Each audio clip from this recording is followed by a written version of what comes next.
Depuis toute petite, je dessine.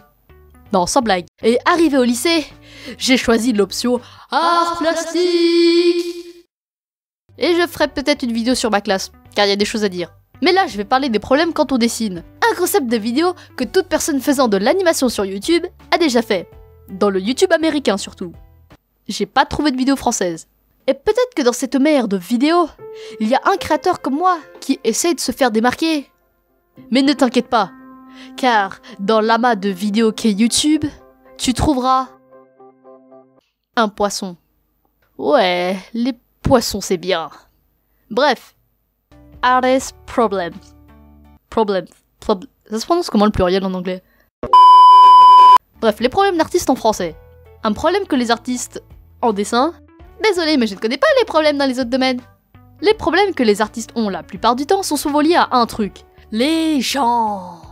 Oui, les gens. Ces êtres formant une masse informe tout autour de moi au quotidien.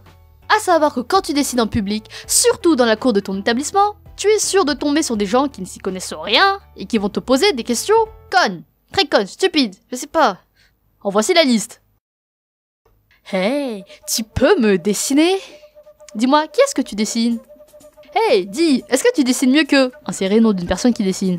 Tu peux m'apprendre à dessiner? Je peux voir ton carnet? C'est moi ou il est à poil? Tu peux me dessiner des hentai? What? Et il y en reste tant d'autres.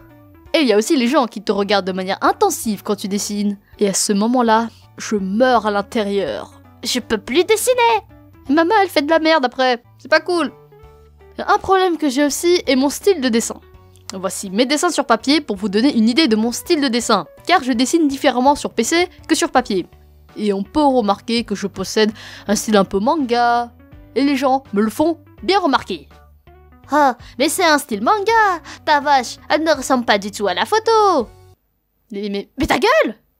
J'ai fait de mon mieux pour m'éloigner du manga, et même après avoir tant essayé, il n'arrête pas de me le faire remarquer!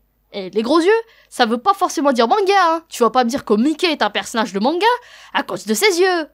Hein? Même si la majorité des problèmes sont liés aux gens, les problèmes liés à toi ou au dessin lui-même sont encore plus énervants. Dessiner le deuxième œil. Dessiner la symétrie du visage. Dessiner, effacer, dessiner, effacer. J'ai rien dessiné! Dessiner les mains. Le logiciel qui plante. Et que tu n'as pas sauvegardé depuis 1 heure. La différence entre tes dessins papier et numérique. Quand tu regardes un vieux dessin et que tu vois plein d'erreurs évidentes. Et dans mon cas, c'est au bout d'1 heure. Le manque de confiance. Je suis de la merde, je mérite de me couper les mains. De pas finir tes dessins. À quoi bon? Ils sont déjà parfaits comme ça. L'art block. Tu sais, c'est quand tu sais pas quoi dessiner et que ta main a décidé de devenir de la purée. Et le plus grand problème, avouer à tes parents que c'est ton rêve et que tu vas en faire ton métier.